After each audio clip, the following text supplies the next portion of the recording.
Hello students, मैं doctor Sudhir Kumar Sharma.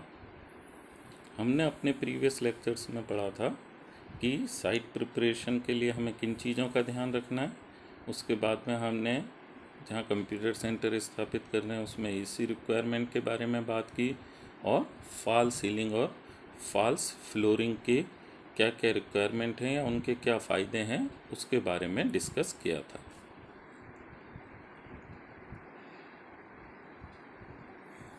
आज जो हम पढ़ने जा रहे हैं वो है fire prevention, detection and suppression. तो मेनली बात है कि फायर जो कंप्यूटर सेंटर है उसमें हम फायर को किस तरीके से प्रिवेंट करें। जैसे हम जानते हैं कि जो आग होती है, जो फायर होती है, वो किसी भी चीज़ को जलाकर राख कर सकती है, मतलब वो भयंकर परिणाम दे सकती है और हमारे जो भी इम्पोर्टेंट चीज़ें हैं उनको नष्ट कर सकती है। तो हमारी ड्यूटी क्या हो जाती है कि हम अपने कंप्यूटर सेंटर में ऐसी व्यवस्था करें कि जिससे कि उस कंप्यूटर सेंटर को फायर प्रिवेंशन मिल सके। और क्यों करते हैं? क्योंकि we want to minimise the damages, fire damages to computer equipment.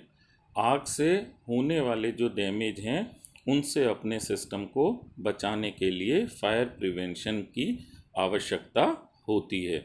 क्योंकि अगर कंप्यूटर सेंटर में आग लग जाएगी तो जो फर्नीचर है उसमें वुडन फर्नीचर होगा, हो सकता है कोई प्लास्टिक मटेरियल फॉल सीलिंग वगैरह में लियो तो वो आग बहुत तेज़ी से पकड़ लेगी और हमारे को बहुत ज़्यादा घातक सिद्ध होगी। तो इसीलिए हमें कंप्यूटर सेंटर के अंदर हमारी ये कोशिश होनी चाहिए कि जो मटेरियल हम काम में लें वो नॉन कंबस्टिबल मटेरियल हो। नॉन कंबस्टिबल मटेरियल का मतलब क्या हुआ? जो लगभग अज्वलनशील हो, मतलब जो जल्दी से फायर को कैच नहीं करे। अगर वहाँ पे मान लीजिए आग आपके सेंटर में लग भी गई तो कुछ मटेरियल ऐसे होते हैं जो बहुत जल्दी फायर को कैच कर लेते हैं और आग को आगे बढ़ाते रहते हैं, और कुछ मटेरियल ऐसे होते हैं जिनमें आग इतनी जल्दी नहीं लगती। तो हमें हमेशा इस चीज़ का ध्यान रखना चाहिए कि जो हम अपने सेंटर पे मटेरियल काम में ले रहे हैं कंप्यूटर सेंटर के अंदर, वो कैसा होना चाहिए? नॉन कंबस्टिबल होना चाहिए। अगली कुछ चीज़ें हैं जिनका हमें ध्यान रखना चाहिए, जैसे स्टोरेज ऑफ स्टेशनरी। हमेशा एक चीज़ का ध्यान रखें कि जितनी स्टेशनरी की हमें एट प्रेजेंट आवश्यकता है, मतलब फ़िलहाल में जो हम काम कर रहे हैं उसमें हमें जितनी स्टेशनरी की आवश्यकता है या थोड़ी सी और स्टेशनरी को ही कंप्यूटर सेंटर में रखना चाहिए। ऐसा नहीं करें कि हम उसको स्टेशनरी के को स्टोरेज के रूप में हम कंप्यूटर सेंटर के किसी कोने में रखते जाएं। मीन्स बल्क में स्टेशनरी का जमा नहीं करें किसी भी सेंटर में। क्यों?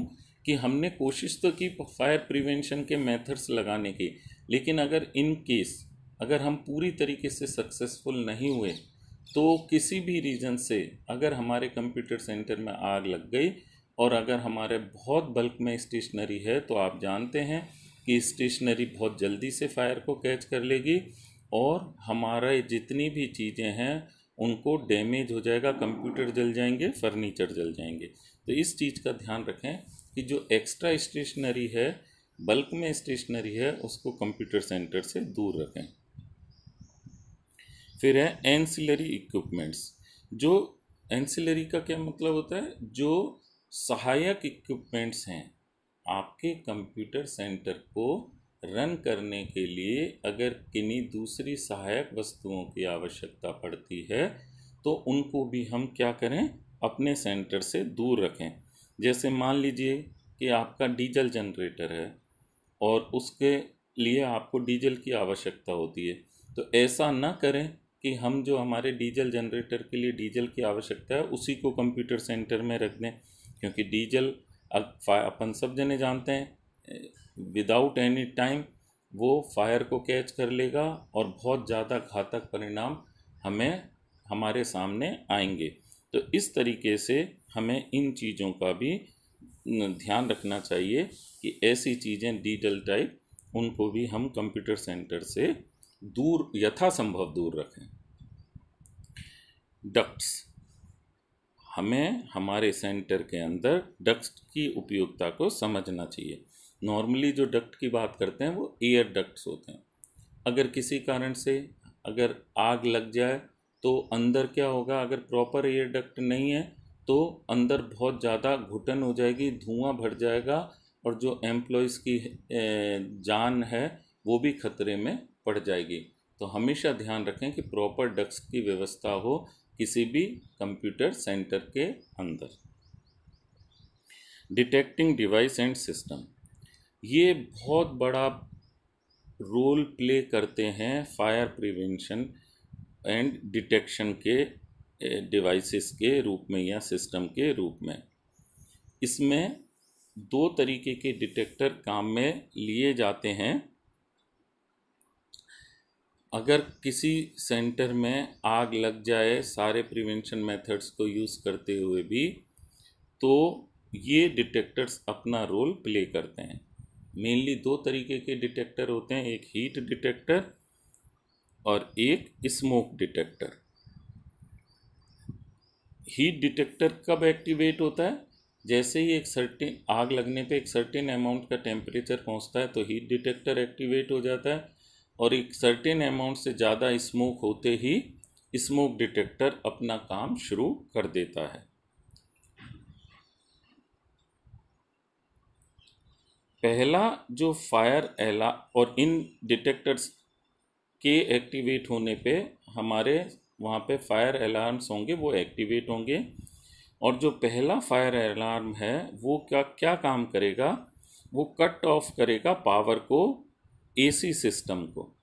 जो एसी सिस्टम में पावर जा रही है उसको कट कर देगा और सिग्नल्स को भेजेगा इमीडिएटली किसको, बिल्डिंग मैनेजमेंट ऑफिस को, ताकि वो सावधान हो जाएं और आगे का प्रोसेस करें आग बुझाने का,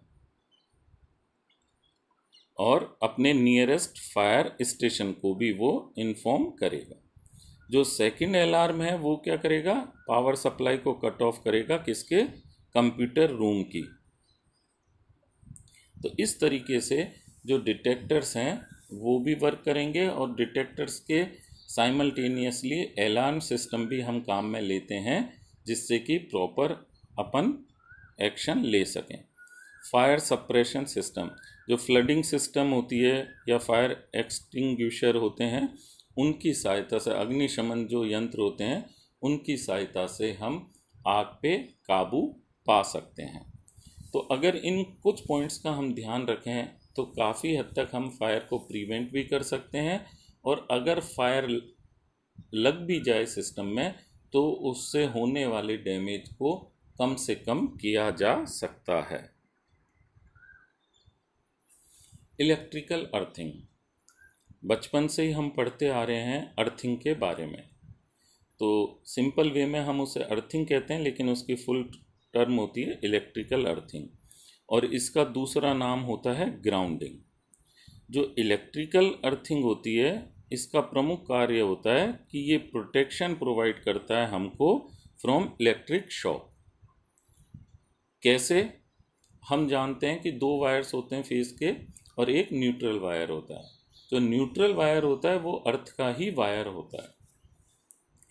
अर्थ के लिए एक नॉर्मल केस में कॉपर वायर का यूज़ किया जाता है, और ज़मीन के अंदर खड्डा खोदा जाता है जिसमें कॉपर की प्लेट होती है, और वो पूरा एक लंबा सिस्टम है जिसमें कोयला भी डाला जाता है, और इस वायर को हम उस खड्डे में जोड़ देते हैं। इससे होता क्या है, कभी अगर कोई वायर हमारे बॉडी को टच करे तो क्या होगा कि हमारे शरीर में करंट हो जाएगा और हमें नुकसान पहुंचेगा। तो अगर प्रॉपर अर्थिंग हमारी बिल्डिंग में है तो इस वायर के थ्रू सारा का सारा करंट कहाँ पहुंच जाता है, पृथ्वी में पहुंच जाता है, और वो उसको न्यूट्रलाइज कर देता है। तो हमारे शरीर को डैमेज करने की बजाय वो करंट कहाँ ट्रांसफ़र हो गया, ज़मीन में, और हमको कम से कम नुकसान पहुंचता है। तो जो ग्राउंड होती है, ground is usually idealized as infinite sink of charge which can observe an unlimited amount of current without changing its potential। बिना अपने प्रभाव को छोड़े हुए वो कितना भी जो चार्ज है उसको अपने में समाहित कर लेता है। तो यही फायदा हमें कौन पहुंचाता है?